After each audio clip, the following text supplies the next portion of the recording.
Cette mobilisation qui dure depuis 10 mois maintenant, on va continuer à en parler avec Nadia Salem. Bonjour, bonsoir. Bonsoir. Vous êtes membre du collectif Debout l'Algérie. Déjà, le Hirak, qu'est-ce que c'est? Je vous laisse le rappeler. Écoutez, c'est le mouvement de protestation qui secoue l'Algérie depuis 9 mois déjà, depuis le 22 février 2019, avec des manifestations hebdomadaires, 2 fois par semaine pour les étudiants le mardi et la population dans son ensemble le vendredi. Mais comme vous le savez, la diaspora à l'étranger également manifeste son mécontentement et son soutien au peuple algérien, et notamment à Paris, tous les dimanches sur la place de la République. Et face à vous, donc, le régime qui veut des élections à tout prix, déjà reportées 2 fois, cette présidentielle. Une présidentielle à tout prix le 12 décembre, cette fois. Vous qui représentez cette colère de la diaspora, qu'est-ce que vous réclamez exactement aujourd'hui? En fait, nous, ce qu'on dit, c'est que l'élection n'est pas la solution à la crise politique.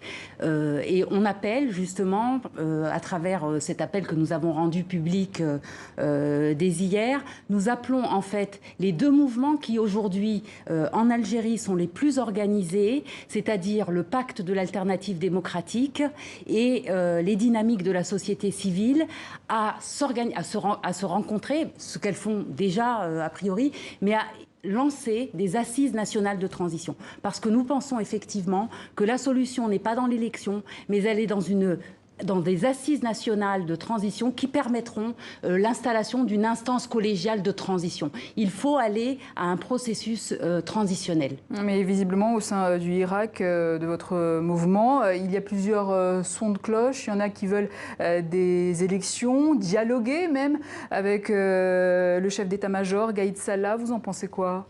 Écoutez, à ce que je sache, dans le Hirak, comme on l'appelle, le mouvement, les gens, vous le voyez, sont dans la rue. Vous voyez ce qui se passe depuis dimanche, alors que la campagne a commencé le 17. La protestation continue. Donc, je ne vois aucun Algérien, je ne connais aucun Algérien du Hirak qui dit aujourd'hui, nous voulons discuter avec... en tout cas, nous voulons discuter d'une élection, de l'élection. Je veux dire, on souhaite effectivement une transition. Et des mains ont été tendues. Les 2 mouvements à qui on demande aujourd'hui de lancer ces assises ont déjà tendu la main pour discuter d'une période transitoire. On leur refuse le dialogue et la situation est bloquée. On est dans une impasse politique. Donc il y a 2 groupes, mais pas de chef, c'est ça. Ah oui, non, tout le monde, voilà, vraiment, ce sont des citoyens qui se sont regroupés. Alors, le pacte de l'alternative des démocratiques, c'est l'ensemble, en fait, c'est un certain nombre de partis politiques, dont le RCD, le FFS, l'UCP de Madame Zoubida Assoul, que vous avez reçu sur ce plateau il y a quelque temps, et par exemple la Ligue des droits de l'homme, etc.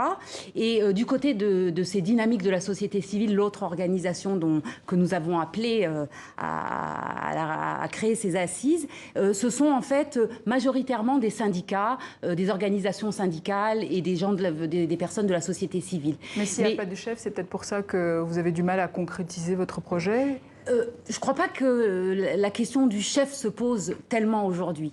La question qui se pose aujourd'hui, c'est comment toutes ces initiatives, toute cette volonté commune du peuple algérien d'arriver à un processus à terme électoral, aujourd'hui, va converger à travers ces assises que nous appelons, parce que les assises, elles servent à ça, à construire justement la feuille de route. Vous pouvez agir concrètement à distance? À distance, nous Algériens de la diaspora, aux États-Unis, en France, en Belgique, en Italie, en Suisse, etc. Nous soutenons en fait le Hirak algérien et les Algériens en Algérie, mais nous sentons bien que notre soutien doit aller au-delà aujourd'hui. Et c'est pour ça que nous disons, nous sommes prêts à vous aider pour mettre en place ces assises. Tous les Algériens de la diaspora sont prêts à aider les Algériens d'Algérie à lancer ces assises. Si élection il y a malgré tout le 12 décembre, vous continuerez la mobilisation? Absolument. Rien ne nous empêchera de continuer la lutte, parce que nous pensons être dans la bonne voie. Ça fait 9 mois que nous réclamons quelque chose. Nous réclamons un état de droit, un renouvellement de la Constitution. Aujourd'hui, ce qu'on constate, on avait bien compris que le pouvoir était sourd aux revendications de la rue, du peuple. Nous constatons qu'il est en plus aveugle, puisque le président Gaïd Salah a dit récemment qu'il avait vu un élan populaire, ce qui n'est pas du tout le cas, puisque vous voyez hier des manifestations dans la rue. Il y a des appels aujourd'hui à manifester quasiment tous les jours. Des arrestations. Voilà. Donc le ton se durcit, mais nous sommes résistants. Nadia Salem, merci. Je rappelle que vous êt membre du collectif Debout l'Algérie. Et dossier complet sur ce mouvement en Algérie à retrouver sur notre site internet tv5monde.com.